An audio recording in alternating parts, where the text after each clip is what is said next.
Before we get into the episode, I am thrilled to announce that the EntreMD Business School is open for enrollment. The EntreMD Business School is the only school of its kind for physicians who want to build 6, 7, and multiple 7-figure businesses. Over the last 2 years, we have had hundreds of doctors go through the school with unbelievable results. Some of them run brands, some of them run private practices, some of them are coaches, some have other kinds of service-based businesses or product-based businesses. And we've had people come in and cross the 6-figure milestone, cross the 7-figure milestone, cross the multiple 7-figure milestone. You will be in a place where you'll get the coaching, the community, the accountability that you need to thrive as an entrepreneur, especially in the times that we're in.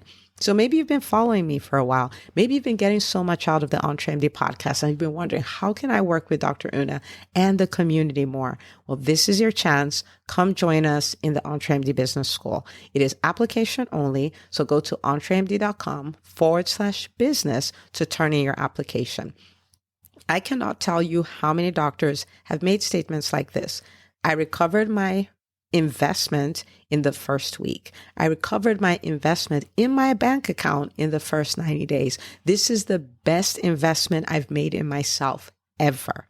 I want you to have that kind of story, not just a story of building a great business that serves a lot and earns a lot, but having a business that gives you the freedom to live life on your terms. So don't wait any longer. entremd.com/business. And now for the episode. Hi, docs. Welcome to the EntreMD podcast, where it's all about helping amazing physicians just like you embrace entrepreneurship so you can have the freedom to live life and practice medicine on your terms. I'm your host, Dr. Una. Well, hello, my friend. Welcome back to another episode of the EntreMD podcast. Today, we're going to talk about something that I hope you put yourself in a position to not have to deal with, and that's burnout, but this time as an entrepreneur, right? It really is a buzzword like in the physician community, with numbers anywhere from 60 to 80% of physicians reporting symptoms, if you will, of burnout in the last 12 months. But for me, it's very rewarding, right, to see doctors who embrace entrepreneurship, whether they're entrepreneurs or they're deciding to become coaches or run their own private practices and things like that. And they come to this point where burnout is a thing of the past, right? So they're helping people. It's very rewarding to them. They are creating financial freedom for themselves. They're creating time freedom for themselves. They're taking more vacations. They're taking better care of themselves. They have better boundaries. So work is not seeping into family time and all of that. And it's really beautiful to see. Now, on the other side, as they continue to grow, then they bump into this new thing where they're like, wait a minute, this feels like that did, right? Where they're like, wait a minute, I feel burnout, but now this is of my own making. You know what I mean? Like I took back control and I have autonomy, but I feel burnout. And what that does is it puts these amazing physician entrepreneurs running 7 and multiple 7-figure businesses in positions where they're like, I don't want to grow. Like if more success means more of this, I don't want it. And they actually start sabotaging their own growth. And I don't want you to have to deal with that. Okay. So today we're gonna be talking about the number one reason entrepreneurs burn out and what you can do about it. And this is something I've practiced for so many years. When I look at it, like I am at the helm of running 5 organizations, right? And these are big organizations, you know what I mean? And so how do you put yourself in a position where you can do that and really you have more time, not less time, right? Like how amazing is that? So we are physicians, so we have the benefit of a picture that will really make this make sense. And I want you to think about somebody who is an emergency medicine doctor and who is running a code. Okay, so I want you to think about it. Running a code, there are lots of people in the room. This is really high stakes. Somebody's about to die. And there's what seems like chaos, right, to an outsider and all of that. Now, when you think about that, the doctor in that position has no intention of fixing everything. None whatsoever. In fact, the doctor has an algorithm, right? So this is an adult. He has a whole ACLS algorithm going on in his or her mind. And they're very clear in this situation. These are the things I do, and this is the sequence I do them in. Okay. So anything that's outside of that typically is something that gets procrastinated on, or it is something that gets delegated. But the doctor is very clear. There are 3,000 things to do right now, and these are the 8 things that I need to do. Okay. So the thing that creates burnout really is trying to do everything. Okay. So I've built a company. And when I started off, I could run it as a 1, 2, 3 man show and get away with it. I could do all the sales, all the marketing, all the finances, all the operations, all of that. I could do all of it. Okay. And then plus at home, I have the husband or the wife and the children and the this and the that. And I could do all of it. But as growth comes, it comes with more things to be done, right? So there could be more things happening in your personal life and more things happening in your business. And sometimes what we do is we continue to take more and more things on. There is nowhere that leads to but burnout. And so what if you had an ACLS, BLS, or PALS card for your business where you're like, there are all these things going on, but these are the things I do. You've done it as a doctor, and you can do it as a physician entrepreneur. Okay. So what does that bring us to? It brings us all the way back to an age-old, really old concept called the Pareto principle or the 80-20 rule. Okay. Now, the 80-20 rule is pretty clear. It's this rule that states that 80% of your results will come from 20% of your activities. Okay. So I want you to think about your business, right? And you do 100 things in your business and you brought in $10 million. Okay. So you did 100 things, you brought in $10 million.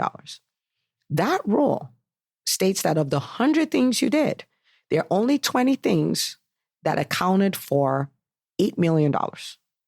Okay. So you did 100 things. 20 of those things created 8 million. The other 80 created 2 million, right? And so the idea is, how do I put myself in a position where, one, I'm very clear on what the 20% is, and I spend 80% of my time living there? I want you to stop. I want you to stop for 30 seconds and think about this. Most of the things I do account for the smaller part of my success. There are a few things I do that account for most of it. Now, if I can learn to always analyze and audit and say, what is the 20%? If I can do that, then I put myself in a position where I can get so much done. And I did it with less time, because hear me, the problem with the 80% is, number one, it's low value.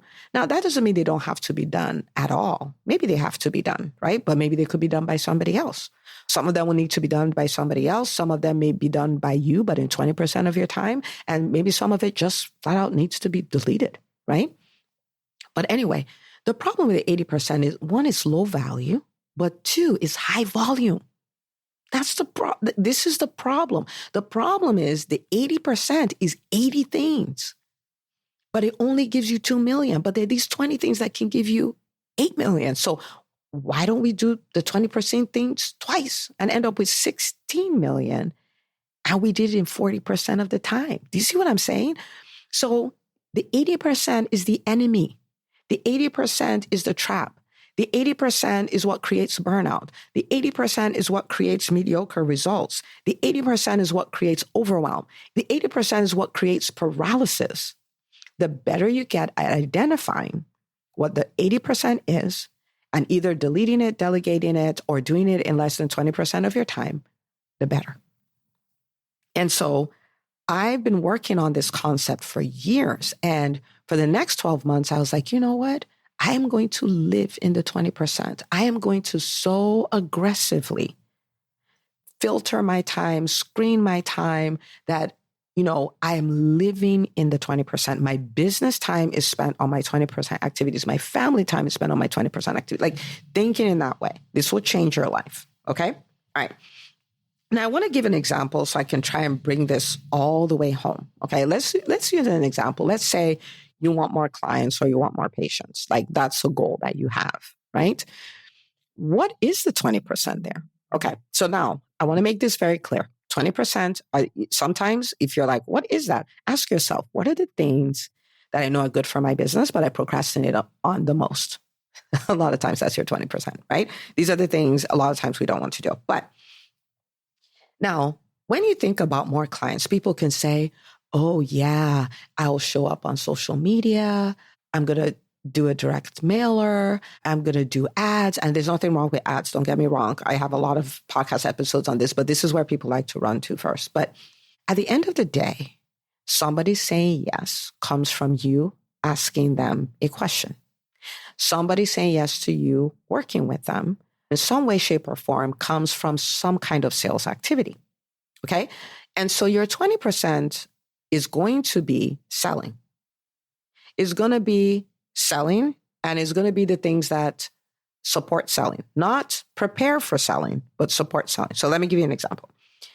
If you're saying, I want to double the number of clients I have, that's my goal.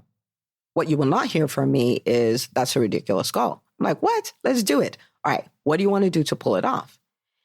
And what I would be expecting to hear from you would be things that are 20% activities, like number one, increase the volume of my offers, increase the volume of my invitations, right? So maybe I used to ask on social media or ask at events or ask on speaking or ask for referrals or ask for all of those things. Maybe I used to do that 10 times a week. If you want to double the number of clients, it makes sense that you at least double the number of asks. So I'm asking people twice as much. I am upping the volume of my ask. Okay, that's a 20% activity, right? Finding more people to ask, right, is another 20% activity. So you can ask and ask and ask and ask, but if you're asking the same people, yes, you're going to get results, but the law of diminishing return is going to set in at some point, right? And so what that means is, well, I'm going to go guest on podcasts. I am going to go speak on stages. I'm going to attend that networking event. I'm going to go serve in other Facebook communities where my ideal audiences live. Notice I said serve. I didn't say sell, right? We want to be respectful of people's groups. Okay. Except it's a group where people sell. All right. So I'm going to do all these things. Why? I'm going to double the amount of times I show up in front of new people who do not know about me. Okay. So if I want to double the number of clients, I am doubling my audience, if you will, or the number of times I'm showing up in front of new audiences. I'm doubling the amount of times I'm asking, right? That's the second thing. The third thing is I'm up-leveling my skill when it comes to selling. I'm going to become better. You might say, oh, but I brought my business to 7 figures. I brought my business to multiple 7 figures. Great. But what brought you here won't get you there, right? And there are people, for instance, Russell Brunson showed up on a stage and did a 90-minute presentation and closed $3.1 million in sales from one 90-minute presentation. And so if you have not done that, I dare say there's room for improvement. You can learn to be better at this stuff, right? And so improve your skill of selling. And this is why investing in yourself is so important. It's so important because that is what makes you say, I do not recognize myself. I did not realize I could do this. I did not realize I could pull this off, which is what we hear in the EntreMD Business School all the time. Okay. So that's so the first thing is increasing the volume of your asks. The second is finding more people to sell to, right? The third is increasing your skill of selling. And then the fourth thing really is increasing your client results, right? One of your obsessions, if you serve people, whether this is a private practice setting or as a speaker or whatever, you always want to think, how can I get them bigger results? How can I get them better results? How can I get them results faster? What is confusing? What can I get out of their way? Why? Because the bigger their results, the higher the likelihood they will continue to work with you. The bigger the results, the higher the likelihood they will refer other people to you. The bigger the results, right? And you can start creating this snowball. You see what I'm saying? Now, if you're telling me this is what I want to accomplish, and you tell me this, I want to double the amount of clients, patients, speaking gigs that I have, and I listen to you and you tell me these are the things I'm doing, at the same time, there'll be 700,000 million things that you're not doing. But I know that you're doing the things that will move the needle. So you can actually do this and you can double your client base, double your patient panel without burning out. Like you may actually end up doing less because you got rid of all the 80%. You got rid of, the email and the calendaring and even pitching the podcast, like all of this stuff. You got it off your plate. You got other people to take care of it, like in your personal life, in your business, like all over. You're building all these teams, right?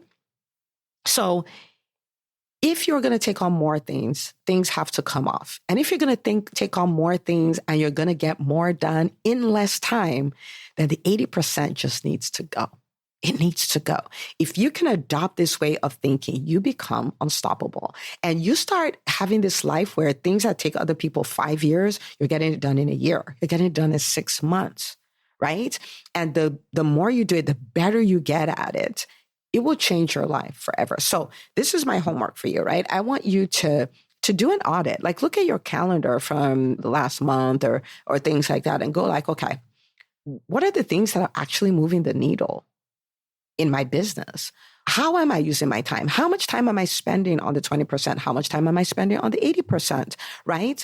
And make a commitment to double, right? Like take the 80% things off and replace that with 20% time, 20% activities. It will rock your world. Okay. So go workshop this. This will really change your life. And, if you're like, man, I need help implementing this. I need help. Like I know what it is, right? Because the bigger your business is, the more like your 20% stuff is not just doing, but is doing things through team. And so building your team, training your team, hiring the right people, building the culture, all of that becomes a huge thing, and growing to become the kind of leader who can lead that kind of team. Like these are all now 20% activities, right?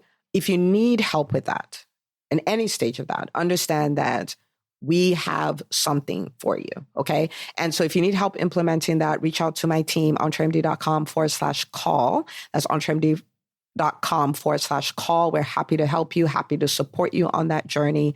And I cannot wait to see the results you'll create. I want you to think about this. What if over the next 12 months, you're able to double your impact, double your revenue, double your time off? Think about it. Double your impact, double your revenue, double your time off. If you can do that, what is that worth to you? Is that worth doing this exercise? Is that worth figuring this out? Is that worth figuring out the 20% and living there? 1,000 times yes. And that's what I'm going to be doing. So I invite you to do the same. And I cannot wait to celebrate you when you send me a DM and say, Dr. Una, I listened to this podcast episode you did a year ago and I took you up on that challenge. And guess what? Over the last 12 months, I have doubled my impact. I have doubled my revenue. I have doubled my time off.